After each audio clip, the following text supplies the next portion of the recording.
Doctor Santhosh ഈ വിഷയത്തെ സമീപിച്ചത് ശാസ്ത്രത്തെ കൂടി ചേർത്ത് വെച്ചുകൊണ്ടാണ്. ഭഗവത്ഗീതയെ ആരോഗ്യശാസ്ത്രത്തെ കൂടെ ചേർത്ത് വെച്ച് കഴിഞ്ഞപ്പോൾ അതിനൊരു പൂർണ്ണതയിലേക്ക് അടുപ്പിക്കാൻ കഴിഞ്ഞിട്ടുണ്ട്. യുക്താഹാര വിഹാരസ്യ എന്ന ശ്ലോകം ഉദ്ധരിച്ചുകൊണ്ട് 6:17 6-ാം അധ്യായം 17-ാം ശ്ലോകം, എങ്ങനെയാണ് നാം ഒരു നടുനില എല്ലാ കാര്യത്തിലും സൂക്ഷിക്കേണ്ടിയിരിക്കുന്നത്, അങ്ങനെ സമാധാനത്തിൻ്റെയും അതുപോലെ തന്നെ ആരോഗ്യത്തിൻ്റെയും തലത്തിലേക്ക് എത്താം എന്ന്. ആരോഗ്യം എന്നത് 3 തലങ്ങളിൽ കേന്ദ്രീകരിച്ചുകൊണ്ടുള്ളതാണ്: ശാരീരികം, മാനസികം, സാമൂഹികം എന്നും പറഞ്ഞു. ശാരീരികമായ ആരോഗ്യത്തിന് വേണ്ടിയിരിക്കുന്നത് നേരത്തെ പറഞ്ഞു വെച്ച ആഹാരം ഉൾപ്പെടെയുള്ള കാര്യങ്ങളിലെ നടുനിലയും, മാനസികമായ ആരോഗ്യത്തിന് അറിവും, സാമൂഹികമായ ആരോഗ്യത്തിന് തുറന്ന ഇടപെടലുകളും, അത് എങ്ങനെയൊക്കെ ഉണ്ടാവണം, എവിടെയൊക്കെ നമ്മൾ ശ്രദ്ധിക്കണം എന്നുള്ള കാര്യങ്ങളൊക്കെ ഡോക്ടർ സന്തോഷ് അവതരിപ്പിച്ചു. മാനസികമായ കാര്യങ്ങൾ എന്ന് പറയും, അതിനെ കൂടുതൽ പ്രാധാന്യം കൊടുക്കുകയും ചെയ്യും. അത് ശരിക്കും ആവശ്യവുമാണ് ഇന്നത്തെ തലമുറയ്ക്ക്.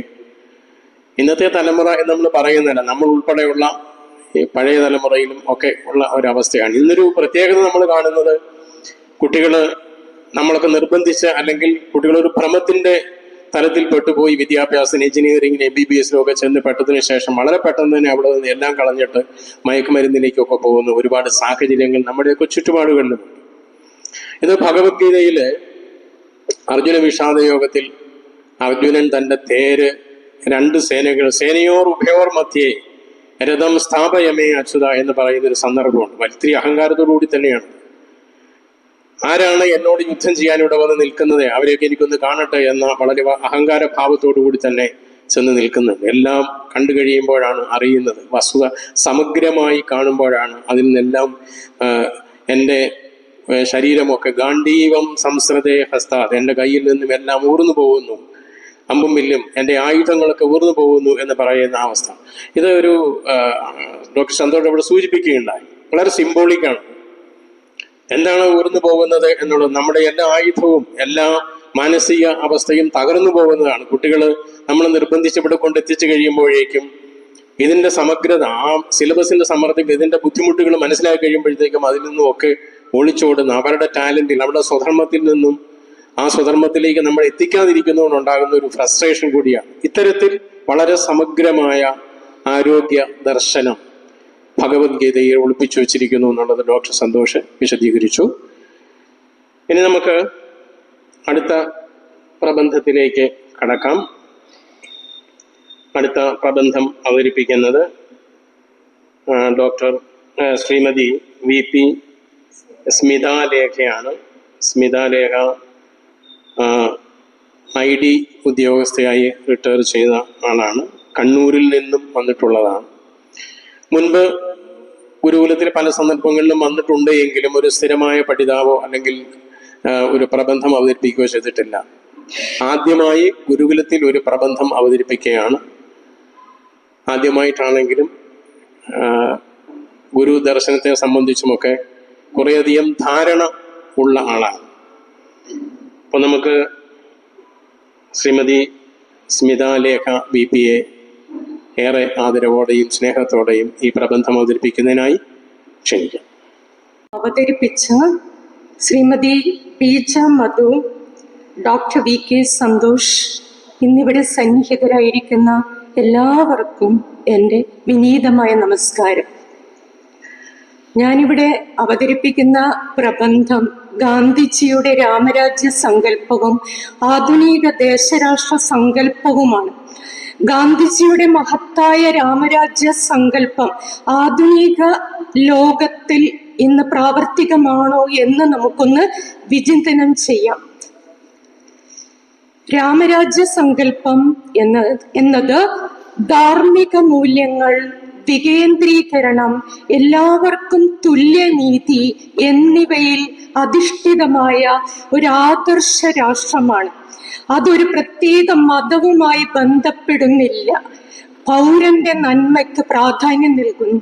സത്യം, സ്നേഹം, ദയ എന്നിവയിലൂന്നിയ എല്ലാവർക്കും നീതിയും സ്വാതന്ത്ര്യവുമുള്ള ഒരു ആധുനിക രാഷ്ട്രം എന്ന ആശയം നൽകുന്നു. അതിൽ സമ്പന്ന പാവപ്പെട്ടവരുടെ ട്രസ്റ്റികളായി പ്രവർത്തിക്കണം. രാമരാജ്യം എന്നതുകൊണ്ട് ഗാന്ധിജി ഉദ്ദേശിക്കുന്നത് ഹിന്ദുരാജ് എന്നല്ല, ഈശ്വരൻ എന്ന സത്യത്തെയാണ് രാമനിലൂടെ ഗാന്ധിജി ദർശിക്കുന്നത്.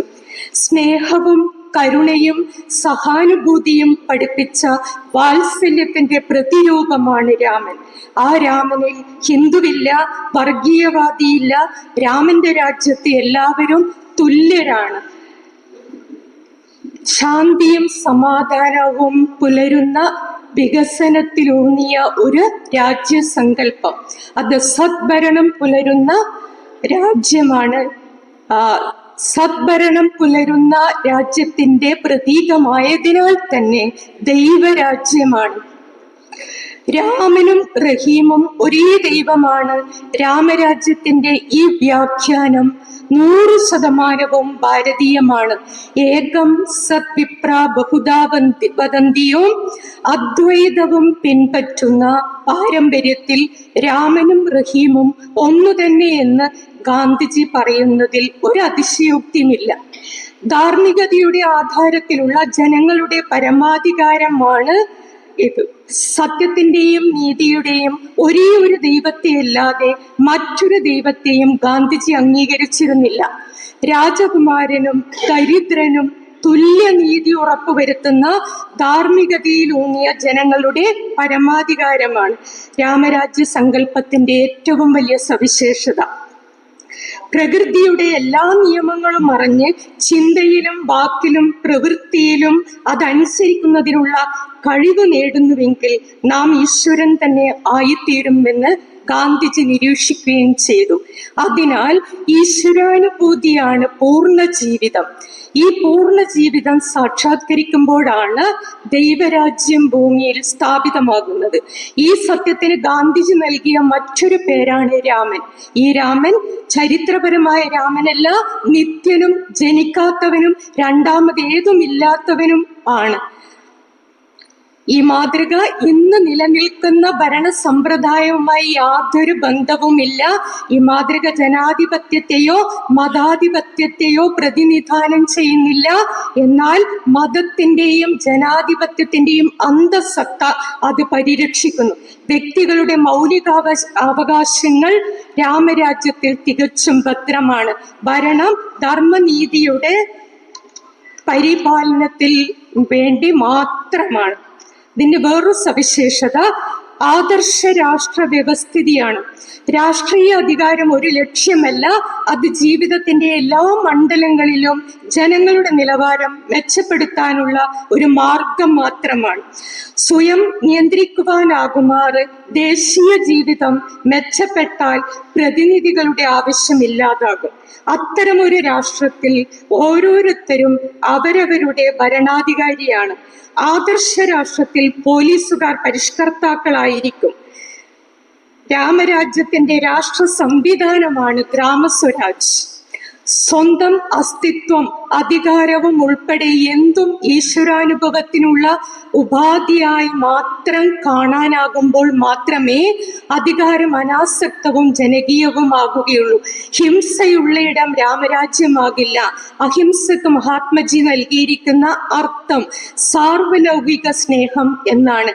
സ്നേഹം ആചരിച്ചു തുടങ്ങുമ്പോൾ ശക്തിയെ നിരാകരിക്കും. ഈ നിരാകരണത്തിലൂടെ സർവത്തിന്റെയും സഹവർത്തിത്വം രാഷ്ട്ര നിർമ്മാണത്തിൽ ഉറപ്പാക്കുന്നു. അതിനാൽ രാമരാജ്യം സ്നേഹരാജ്യമാണ്. ആത്മനിയന്ത്രണം ഉള്ളവന്റെ ജീവിതമാണ് മാതൃകാ ജീവിതം. വ്യക്തികൾ സ്വയം പര്യാപ്തതയിലൂടെ ആത്മബലത്തെ ആശ്രയിച്ച് സ്വാശ്രയരാകുന്നത് പോലെ ഓരോ ഗ്രാമവും അതാതിന്റെ വിഭവ സമൃദ്ധിയെ ആശ്രയിച്ചു കഴിയുന്നതാണ് ഗ്രാമസ്വരാജ്. ഇതോടെ ഭരണ സമ്പ്രദായം മാത്രമല്ല, സമ്പത്തിന്റെ നീതിപൂർവമായ വിതരണക്രമം കൂടി അതിൽ അന്തർഭവിച്ചിട്ടുണ്ട്. അധികാര വികേന്ദ്രീകരണം ഉറപ്പാക്കുന്നു. മറ്റൊരു സവിശേഷത ട്രസ്റ്റിഷിപ്പ്. ഓരോ മനുഷ്യനും ഓരോ പൂർണ്ണമായ ലോകമാണ്. ഓരോ വ്യക്തിക്കും അവനവനിൽ വിശ്വാസം ഉള്ളതിനാൽ സ്വയം പരമാധികാരം നിലനിർത്താൻ കഴിയുന്നു. വ്യക്തിഗതമായ പരമാധികാരത്തോടൊപ്പം അവന്റെ കുടുംബത്തിന്റെയും പരമാധികാരം മാനിക്കാൻ പറ്റുമ്പോൾ വീട് ഒരു ട്രസ്റ്റായി തീരുന്നു. അങ്ങനെയുള്ള കുടുംബങ്ങളുടെ കൂട്ടായ്മ ഇതേ ശൈലിയിൽ പഞ്ചായത്ത് ട്രസ്റ്റാക്കാം. ട്രസ്റ്റിഷിപ്പ് എന്നത് സമൂഹത്തിന്റെയും സംസ്ഥാനത്തിന്റെയും കൈകളിലെ സ്വത്തിന്റെ ഉടമസ്ഥാവകാശ സ്വാതന്ത്ര്യമാണ്. ലോകത്തിലെ എല്ലാം ദൈവത്തിന്റെ സൃഷ്ടിയാണെന്നും അതിനാൽ അത് എല്ലാ സൃഷ്ടികൾക്കും തുല്യമാണ്, ഒരു പ്രത്യേക വ്യക്തിക്ക് മാത്രമുള്ളതല്ല. ഒരു വ്യക്തി തന്റെ നിയമപരമായ ആവശ്യങ്ങൾ നിറവേറ്റിയ ശേഷം സമൂഹത്തിലെ ദരിദ്ര വിഭാഗങ്ങളുടെ ക്ഷേമത്തിനും ഉന്നമനത്തിനുമായി തന്റെ സമ്പത്തിന്റെ മിച്ചം സ്വമേധയാ ഉപേക്ഷിക്കുന്നു. അയാൾ ഒരു ട്രസ്റ്റിയായി അധിക ഭാഗത്തിന്റെ സൂക്ഷിപ്പുകാരനായി മാറുന്നു. സമൂഹത്തിൽ നിലനിൽക്കുന്ന സാമ്പത്തിക അസമത്വം ഇല്ലാതാക്കുന്നതിനായി ആണ് ട്രസ്റ്റിഷിപ്പ് തത്വം ഗാന്ധിജി ഉദ്ബോധിപ്പിച്ചത്. ഈശാവാസ്യ ഉപനിഷത്തിലെ പ്രഥമ മന്ത്രമാണ് ട്രസ്റ്റിഷിപ്പ് ജീവിത രീതിയുടെ മുഖ്യ മാതൃകയായി മഹാത്മജി എടുത്തു കാണിക്കുന്നത്. ആശിക്കരുതാരുടെയും ധനം എന്നതിനെ ഗാന്ധിജി പറയുന്നു, ധനം എല്ലാവരുടെയും കൂടിയാണ്. തേന തിക്തേന ഭുഞ്ചീത എന്ന ഭാഗം ഗുരു വിവർത്തനം ചെയ്യാതെ വെട്ടിരിക്കുകയാണ്. ത്യാഗമനോഭാവത്തോടെ അനുഭവിക്കുക എന്നാണ് അതിന്റെ അർത്ഥം. ആ മന്ത്രഭാഗത്താണ് ഏറ്റവും വലിയ ഒരു ധ്യാന വിഷയം മറഞ്ഞിരിക്കുന്നത്. നാം ഓരോന്ന് ത്യജിക്കുമ്പോഴും ആ ത്യാഗത്തിന്റെ പ്രാതിയൗകികമായ പ്രയോജന മൂല്യം വന്നു ചേരുന്നു. വിനിമയ മൂല്യത്തെയാണ് ത്യജിക്കുന്നത്. ഒരാൾ സ്വന്തം ആവശ്യത്തിന് തൽക്കാലം ഉള്ളത് കൂടാതെ പിൽക്കാലത്ത് സ്വരൂപിച്ചു വെക്കുക എന്നത് സാമൂഹികമായി പറഞ്ഞാൽ മോഷണം എന്നാണ് ഗാന്ധിജിയുടെ അഭിപ്രായം. ഒരുമയോടെ പ്രകൃതി വിഭവങ്ങൾ പങ്കുവെച്ചാൽ ദരിദ്രർ എന്നൊരു വർഗം ഉണ്ടാവുകയില്ല. ആഹാരാദി ദൈനംദിന ആവശ്യങ്ങളുടെ നിർവഹണത്തിനുള്ള സമത്വം ഉണ്ടാവുകയും ചെയ്യും. മഹാത്മജിയുടെ അഭിപ്രായത്തിൽ ഒരാൾക്ക് എത്ര വേണമെങ്കിലും സമ്പാദിക്കാം, എന്നാൽ അതിൽ നിന്നും സ്വന്തം ആവശ്യത്തിനുള്ളത് മാത്രം എടുത്തിട്ട് ബാക്കി മറ്റുള്ളവർക്ക് കൊടുക്കുക. ഇത് കേൾക്കുമ്പോൾ സന്തോഷം തോന്നുമെങ്കിലും ഇതിൽ ഒളിഞ്ഞിരിക്കുന്ന മഹാവിപത്തുകളുണ്ട്. ആവശ്യത്തിനുള്ളത് എടുത്ത് ബാക്കി സമൂഹത്തിന് കൊടുക്കുമ്പോൾ ബാക്കി ആരെ ഏൽപ്പിക്കണം, ആരെ ഏറ്റുവാങ്ങും? അത് അർഹരായവർക്ക് അനീതിയൊന്നും കൂടാതെ വീതിച്ചു കൊടുക്കുന്നതാര്? അപ്രകാരം കൊടുക്കുന്ന രീതി ഏത്? അർഹതയില്ലാത്തവന് വെറുതെ കിട്ടുമെന്ന് വന്നാൽ അവൻ അർഹതയ്ക്ക് വേണ്ടി ശ്രമിക്കുമോ? ഇതൊക്കെയാണ് ആദർശത്തെ ജീവിതമാക്കി മാറ്റുമ്പോൾ വന്നു ചേരുന്ന സഹജമായ പ്രശ്നങ്ങൾ. സാമ്പത്തിക ശാസ്ത്രത്തെ ആത്മീയവൽക്കരിക്കുക എന്നതായിരുന്നു ഗാന്ധിജിയുടെ ശ്രമങ്ങൾ. ഇന്നത്തെ സാമൂഹിക ക്രമത്തിന്റെ അസമത്വങ്ങളിൽ നിന്നും വളർന്നു വന്ന എല്ലാ സാമൂഹികവും സാമ്പത്തികവുമായ സംഘർഷങ്ങളും പരിഹരിക്കുന്നതിനുള്ള ഒരു തരം അഹിംസാത്മക മാർഗം.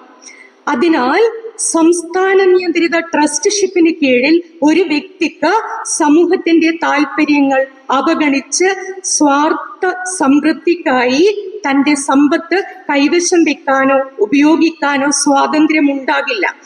ഗ്രാമപഞ്ചായത്ത് ഒരു സമ്പൂർണ്ണ റിപ്പബ്ലിക്കാണ് എന്ന് ഗാന്ധിജി പറയുന്നു. ഗാന്ധി ഇങ്ങനെ വിശേഷിപ്പിച്ചോ, എന്റെ സ്വപ്നം സാക്ഷാത്കൃതമാവുകയും 7 ലക്ഷം ഗ്രാമങ്ങളിൽ ഓരോന്നും നല്ലവണ്ണം കഴിഞ്ഞുകൂടുന്ന ഓരോ റിപ്പബ്ലിക്കായി തീരുന്നു എന്ന് വരികയും ചെയ്താൽ അതിൽ നിരക്ഷരരുണ്ടാകില്ല. ഓരോരുത്തരും പ്രയോജനകരമായ ജോലി ചെയ്യും. ആരും ആരെയും ചൂഷണം ചെയ്യാതിരിക്കുകയും ആരും ചൂഷണ വിധേയമാകാതിരിക്കുകയും ചെയ്യുന്ന ഒരു ഭരണ സംവിധാനമാണ് ഗ്രാമസ്വരാജ്. അതിന്റെ കർമ്മമാർഗം അഹിംസയായതിനാൽ ചൂഷണം ചെയ്യാൻ ശ്രമിക്കുന്നവരെ അഹിംസാ മാർഗത്തിലൂടെ തടയുകയും ചെയ്യുന്നു. അവിടെ ആയുധങ്ങളുടെ ആവശ്യമില്ല. ആയുധശേഷിയും സൈന്യശേഷിയുമില്ലാതെ നിലനിൽക്കുന്ന സ്നേഹരാജ്യമാണ് ഗ്രാമസ്വരാജ്. ആരെങ്കിലും ഗ്രാമസ്വരാജിനെ ആക്രമിച്ചാലോ എന്ന ചോദ്യത്തിന് അനന്തമായ ഉന്നതമായ സഹനത്തിന്റെ നിത്യസാക്ഷ്യം എന്ന നിലക്ക് ഗ്രാമസ്വരാജിനെ അതിജീവിക്കാൻ കഴിയും. മഹാത്മജിയുടെ ട്രസ്റ്റ് വസ്തുവിന്റെ സ്ഥാനത്ത് ദൈവസങ്കല്പം വരുന്നു. ചാതുർവർണ്ണ വിശ്വാസത്തിൽ നിന്നാണ് അദ്ദേഹം സ്വധർമ്മ വിശ്വാസത്തിന് വേണ്ടിയുള്ള ഉപാധികൾ കണ്ടെത്തുന്നത്. ഒരാളുടെ സ്വഭാവങ്ങളും പ്രിയാപ്രിയങ്ങളും യാതൊരു കർമ്മത്തിന് വേണ്ടിയാണോ സഹജമായ പ്രേരണ നൽകുന്നത്, ആ കർമ്മം ചെയ്യുമ്പോഴാണ് അവൻ സ്വധർമ്മനിഷ്ഠയുള്ളവനാകുന്നത് എന്ന് ഗാന്ധിജി കരുതിയിരുന്നു. ആധ്യാത്മിക ബുദ്ധി, പ്രതിരോധം, കായികമായ ക്രിയാശക്തി ഇവയ്ക്ക് ഓരോന്നിനും പ്രാധാന്യം കൊടുക്കുന്നതാണ് ചാതുർവർണ്ണ്യമെന്ന് ഗാന്ധിജി വിശ്വസിച്ചിരുന്നു. ഗാന്ധിജി പറയുന്ന മാതിരിയുള്ള ചാതുർവർണ്ണ്യമാണെങ്കിൽ ബ്രാഹ്മണ്യത്തെ നിശ്ചയിക്കേണ്ടത് അവന്റെ ത്യാഗമനോഭാവം കൊണ്ടും സർവവും സഹിക്കാനുള്ള കഴിവ് കൊണ്ടും വേണമായിരുന്നു. ഏതെങ്കിലും ഒരു വർണ്ണത്തിന് മറ്റൊരു വർണ്ണത്തേക്കാൾ വിശുദ്ധി ഉണ്ടെന്നോ ഒരു വർണ്ണത്തിലുള്ളവർക്ക് മാത്രമേ മോക്ഷം പ്രാപിക്കാൻ കഴിയുകയുള്ളൂവെന്നോ മഹാത്മജി പക്ഷെ കരുതിയിരുന്നില്ല. എന്നാൽ വൈദിക കാലം മുതൽ അധികാരത്തിന്റെ പേരിൽ ജനങ്ങളെ കീഴ്മേൽ വേർതിരിച്ചു നിർത്തി താഴോട്ട് പോകുന്തോറും മുകളിലിരിക്കുന്നവരുടെ ഭാരം താഴെയുള്ളവർ ഏറെ സഹിക്കേണ്ടി വരുന്ന പിരമിഡ് മാതൃകയിലുള്ള പുരാതന ഇന്ത്യൻ സമൂഹത്തെയാണ് നമ്മൾ കണ്ടുവന്നിരുന്നത്. ഒരു രാഷ്ട്രം ആദ്യം കൈവരിക്കേണ്ടത് നിയമനിർമ്മാണമല്ല എന്ന് ഗാന്ധിജി പറയുന്നു. ഓരോ വ്യക്തിയും അവനവന്റെ ഹൃദയത്തിൽ തന്നെ സ്വധർമ്മം കണ്ടെത്തണമെന്നതായിരുന്നു അദ്ദേഹത്തിന്റെ മതം.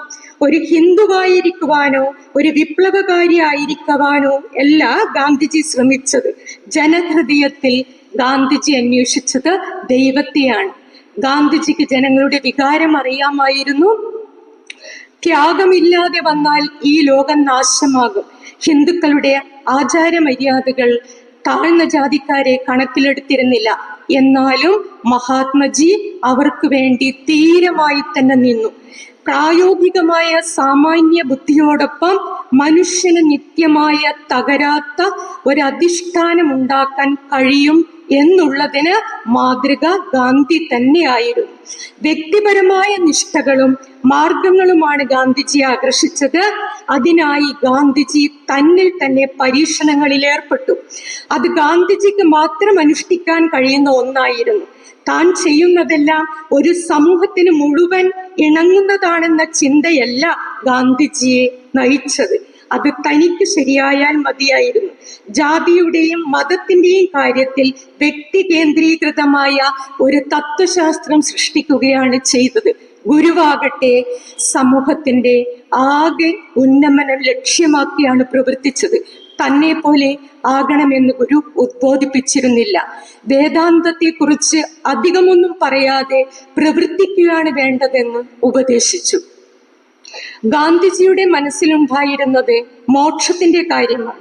ഗുരു ജനങ്ങളുടെ ആധ്യാത്മികമായ മോക്ഷമല്ല, ലൗകിക സ്വാതന്ത്ര്യത്തെയാണ് കാര്യമാക്കിയത്.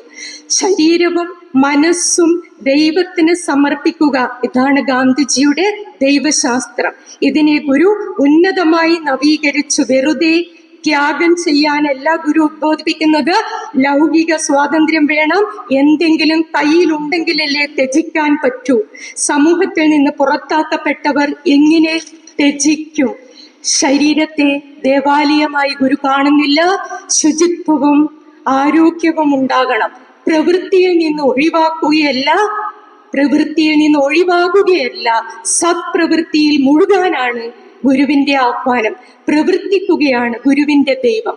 ഇന്ത്യയിലെ ജനങ്ങളുടെ പ്രശ്നം കേവലം ആധ്യാത്മികമായ മോക്ഷമാണെന്ന ഒറ്റമൂലിയിലേക്കാണ് ഗാന്ധിജി എത്തിച്ചേരുന്നത്. ഗുരു അതിനോട് യോജിക്കുന്നില്ല.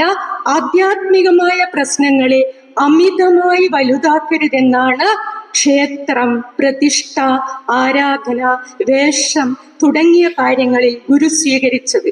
കയ്യിലുള്ളത് ചെലവാക്കി കളഞ്ഞ് പട്ടിണിയാകരുതെന്നാണ് ഗുരു പറഞ്ഞത്. എന്നാൽ ഭക്ഷണത്തിലോ വസ്ത്രത്തിലോ ജീവിത രീതിയിലോ അമിതമായ പൗരോഹിത്യ സ്വഭാവം ഗുരു അടിച്ചേൽപ്പിക്കുന്നില്ല. ഇതിനെല്ലാം അപ്പുറത്ത് മനുഷ്യന്റെ ജീവിത പുരോഗതിയാണ് ലക്ഷ്യം. അതിനായി മറ്റെല്ലാം ലഘൂകരിച്ചു. ആധുനിക രാഷ്ട്രം എന്നത് രാജവാഴ്ചയിൽ നിന്നും സ്വേച്ഛാധിപത്യ ഭരണങ്ങളിൽ നിന്നും ഭിന്നമായ അമൂർത്തവും വ്യക്തിരഹിതവുമായ ഭരണസ്ഥാപനമാണ്. ആധുനിക സ്റ്റേറ്റ് മതേതരവും നിരന്തരം മതേതരവൽക്കപ്പെട്ടുകൊണ്ടിരിക്കുന്നതുമാണ്. ജാതി, മതം, ദേശം, വർണ്ണം, വർഗം തുടങ്ങിയവയിലുള്ള ഭേദചിന്തയാൽ അനുദിനം കലുഷമായി കൊണ്ടിരിക്കുന്ന ഇന്നത്തെ ലോകരാഷ്ട്രങ്ങൾക്ക് മറ്റെന്തിനേക്കാളും ഉപരി ഗുരുദേവന്റെ ഏകത്വ ദർശനമാണ് ആവശ്യം. മതസമന്വയവും മതസൗഹാർദ്ദവും ഊട്ടിയുറപ്പിച്ച് മതമല്ല മനുഷ്യനാണ് വലുത്, അതുകൊണ്ട് മതമേതായാലും മനുഷ്യൻ നന്നായാൽ മതി എന്ന ഉദാത്തമായ മാനവികതയിലേക്ക് മാനവനെ നയിക്കാൻ ഗുരുവിനെ സാധിച്ചിട്ടുള്ളൂ. ഗുരുദർശനം ഇന്നത്തെയും നാളെയുടെയും ദർശനമാണ്. അതിന് അതിർവരമ്പുകളില്ല. മതവിശ്വാസിക്കും മതനിഷേധിക്കും സ്വതന്ത്ര ചിന്തകർക്കും യുക്തിചിന്തകർക്കും ഗുരുദർശനം സ്വീകാര്യമായി നിലകൊള്ളുന്നതിനാൽ ആധുനിക ലോകരാഷ്ട്രത്തിന് പ്രായോഗികമാകുന്നത് ശ്രീനാരായണ ഗുരുദർശനം തന്നെയാണ് എന്നതിൽ ഒരു സംശയവുമില്ല എന്നതാണ് എൻ്റെ അഭിപ്രായം. രാമരാജ്യ സങ്കല്പം തന്നെ 1947 മഹാത്മജി പറയുന്നുണ്ട്. അത് പ്രായോഗിക തലത്തിൽ പ്രാവർത്തികമാക്കാൻ പറ്റാത്തതാണെന്ന് ഗാന്ധിജിക്ക് തന്നെ പിന്നീട് ബോധ്യമായിരുന്നു. നന്ദി, നമസ്കാരം.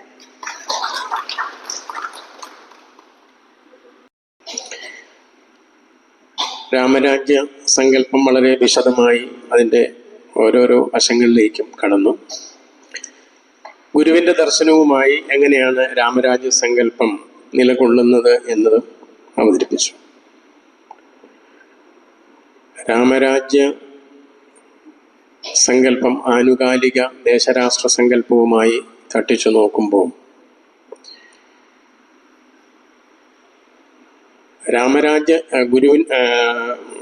ഗാന്ധിജിയുടെ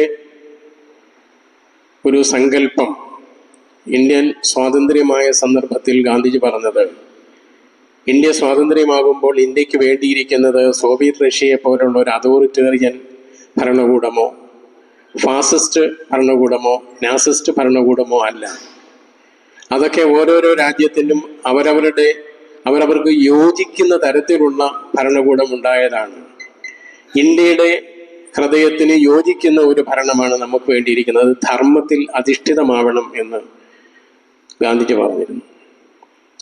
ആനുകാലിക ദേശരാഷ്ട്ര സങ്കല്പത്തോട് നമ്മൾ ഈ ആശയം ചേർത്ത് വെച്ച് നോക്കുമ്പോൾ ആനുകാലിക ദേശരാഷ്ട്ര സങ്കല്പത്തിൽ വളരെയധികം കാര്യങ്ങൾ നമുക്ക് അനുഗുണമാണെങ്കിലും അതേപോലെ തന്നെ മറ്റു പല കാര്യങ്ങൾ വളരെ ദോഷകരമായിരിക്കുന്നതുമാണ്. ആനുകാലിക ദേശരാഷ്ട്ര സങ്കല്പം എന്ന് പറയുന്നത് ജനാധിപത്യം, സോവർണിറ്റി, ഇങ്ങനെയൊക്കെയുള്ള കാര്യങ്ങളുണ്ട്. ദേശകാര്യത്തിൽ തന്നെ ഉണ്ടായിരിക്കുക മതിൽ കെട്ടുന്ന അവസ്ഥയും ഒക്കെ ഉണ്ട്. മുള്ളുവേലി കെട്ടുക എന്ന് പറഞ്ഞ അത്തരം വളരെ സൂക്ഷ്മതലത്തിൽ പോലും ദേശസങ്കല്പം നിലനിൽക്കുന്ന ഒരു സന്ദർഭമാണ്. എന്നാൽ ഗാന്ധിജിയുടെ സങ്കല്പം, ഇവിടെ സ്മിതാലേഖ പറഞ്ഞത് ഗാന്ധിജിക്ക് തന്നെ അറിയാമായിരുന്നു, അല്ലെങ്കിൽ ഇതിന് പ്രായോഗിക തലത്തിലേക്ക് കൊണ്ടുവരാൻ ബുദ്ധിമുട്ടുള്ളത്. ഗാന്ധിജിയുടെ ഒരു സങ്കല്പമാണ്, ഒരു ആശയമാണ്.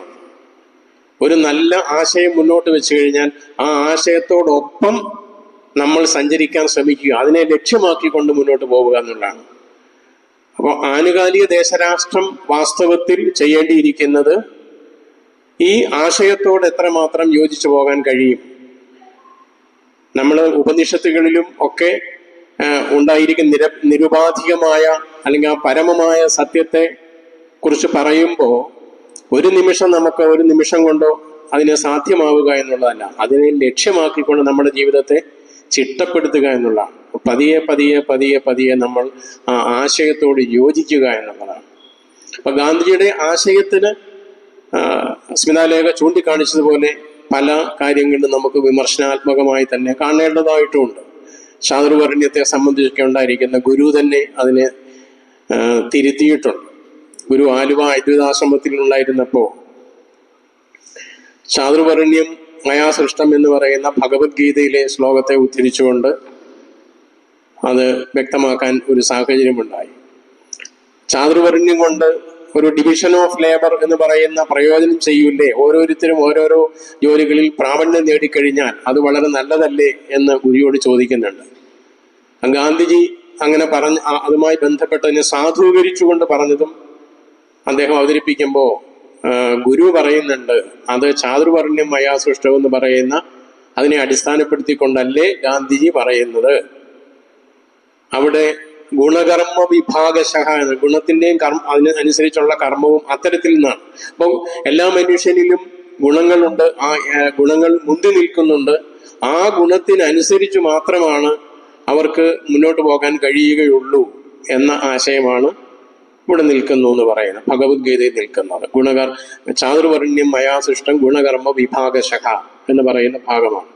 അപ്പൊ അവിടെ ഗുരു പറയുന്നു, അങ്ങനെ ഗുണങ്ങൾ ഒരിക്കലും സ്ഥായി അല്ലല്ലോ.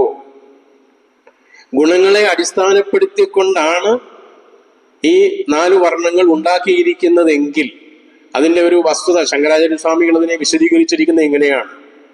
ആദ്യത്തെ ബ്രാഹ്മണ സങ്കല്പം എന്ന് പറയുന്ന ബ്രാഹ്മണന് ഏറ്റവും മുന്തി നിൽക്കുന്നത് എക്കാലത്തും ജനനം മുതൽ മരണം വരെ അവർക്ക് മുന്തി നിൽക്കുന്ന ഗുണം എന്ന് പറയുന്നത് സത്വഗുണം എന്നാണ്.